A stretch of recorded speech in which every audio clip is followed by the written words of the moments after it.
Меня зовут Бегалинова Асылжан Кайырбаевна. Мне 16 лет, я учусь на Назарбаев интеллектуальной школе.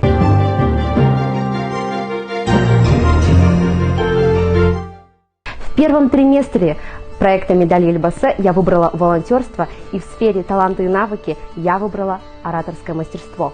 Что же я сделала за это время?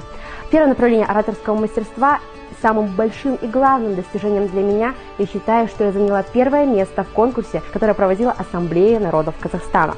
Вторым главным достижением для меня является то, что я начала ходить на кружок журналистики во Дворце школьников. Сейчас я уже попробовала себя и в роли ведущего, и в роли интервьюера.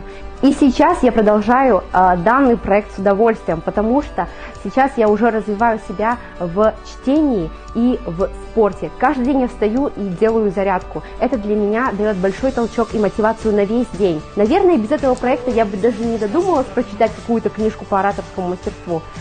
А сейчас я читаю Крис Андерсона по теме TEDx. Сейчас я уже активно ставлю галочки напротив всех своих целей и хочу поставить галочку напротив своей смарт-цели. На ура справляюсь со всеми задачами и продолжаю свою деятельность.